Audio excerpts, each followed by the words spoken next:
Hell yeah, I think I think that's one of the downsides of online is like everybody got an opinion. Everybody got a voice. Some people don't need an opinion. Some people don't need a voice. But that's another conversation for another day. But with that, especially people who are successful, now you got a following. Yeah. Now you got 100,000 people telling you everything you do is right, everything you say is right. So when you run into somebody who may be even more knowledgeable than you still feel the need to stand firm, flag planted, even if it's proven in black and white that you're wrong because you're so used to people kissing your ass. I think some people really need to hear that because in today's time, if you listen to the messages that, especially me as a woman, online, because I have to hear these messages, when we hear these messages, I can only imagine a woman who's not married listening to a woman who's projecting her bad experiences, her bad dating experiences, her bad relationships, or her bad experiences from her upbringing. If I'm listening to someone who is fear-mongering, projecting their fear, and they're telling me, you should not trust men. You can't trust someone to lead you. You got to have your own money. Make sure you're okay. That becomes my perception of relationships and men. Yeah. Right, but I say that to say, like, you got to be coachable. And a lot of women are not coachable, one, because they just don't respect men. I think in this era that we in. You know what I mean? I think that's what it boils down to for a myriad of reasons. A lot of them that aren't their own, starting from the household, father not being there, not really having that strong male figure that they can follow, that they could just kick their feet up and know that he gonna take care of it, right? So she's always had to roll up her sleeves. She's always had to pick up that hammer. She's always had to step into a masculine role. So I think it's gonna be a transition to make when she run into a guy who is perfectly capable. You know what I mean? Because it's a lot of those guys out there too that's dealing with that. Right.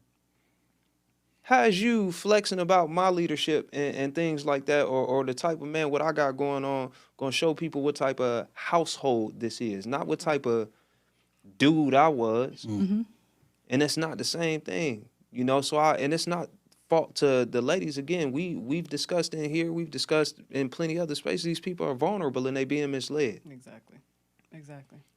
It's not that I think they should go in any one particular direction, but they're not being led anywhere. They're being given a lot of information that doesn't actually amount to anything. The lack of preparation, it's discouraged.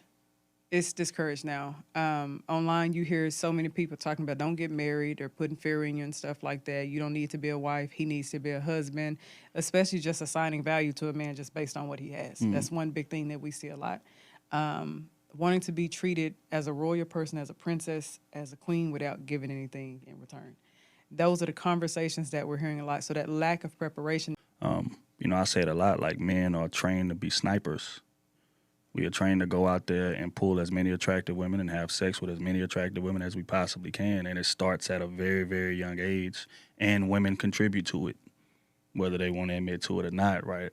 Like when a baby is born, he's a son, he's handsome. What's the first thing they're going to say? Oh, man, he's going to be a heartbreaker. He's so adorable. Look at him. He's going to have all the girls tripping on her. So then he's growing up, and what's his dad saying? Yeah, boy, back in my day, I used to pull about 15 numbers when I used to go to them school dances. Boy, I had first time I had said I was 13, I was 12, then he get outside, go to school with his peers. It's like, all right, who can get the most numbers? Who gonna have sex first? Who gonna, you only hit five this year? That's it?